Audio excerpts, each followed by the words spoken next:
పశ్చిమ గోదావరి జిల్లా భీమవరంలో బక్రీద్ పండుగ నేపథ్యంలో పశు సంరక్షణ deputy director doctor Jewar Hussain కీలక సూచనలు చేశారు. 1960 ఎస్పీసీఏ చట్టం ప్రకారం గోవధ నిషేధాన్ని కఠినంగా అమలు చేయాలని, ఆవులు, గేదెలు అక్రమ రవాణాపై కట్టుదిట్టమైన తనిఖీలు చేపట్టాలని కోరారు. మూగజీవాల సంరక్షణ కోసం ప్రత్యేక గోశాలలు ఏర్పాటు చేయాలని, రోడ్లపై పశువులను వదిలే యజమానులపై చర్యలు తీసుకోవాలని సూచించారు. ఈ మేరకు జిల్లా కలెక్టర్కు వినతి పత్రం అందజేశారు.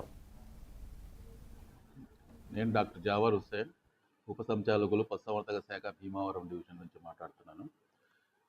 మనం ఇవాళ ఈ బక్రీద్ పండుగ రేపు అందరు ముస్లిమ్స్ జరుపుకుంటున్నారు.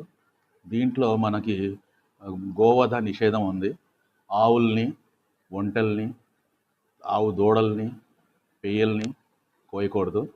అందరూ దీనికి సహకరించవలసిందిగా కోరుచున్నాను.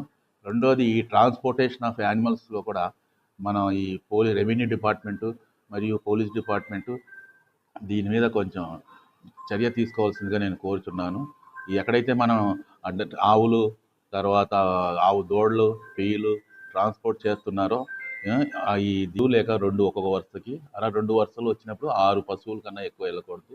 పెద్ద రారి అయితే 3 పశువుల్లో 3 2 6 లేకపోతే 3 3 9 పశువుల కన్నా ఎక్కువ వెళ్ళకూడదు.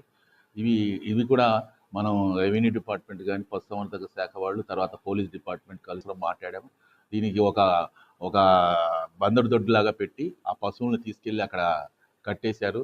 తర్వాత ఓనర్ వచ్చిన తర్వాత దానికి ఒక ఫీజు ఏర్పాటు చేశారు. ఆ ఫైన్ కట్టి తీసుకోవాల్సిందిగా వాళ్ళని పంపించారు. కాబట్టి రైతులు కూడా నేను దానికోసం సైట్ చూస్తున్నారు. మనకు 1/2 ఎకరం సైట్ ఇస్తే దానికి షెల్టర్ ఏర్పాటు చేసుకోవడానికి మేము ఉపయోగపడుతుంది.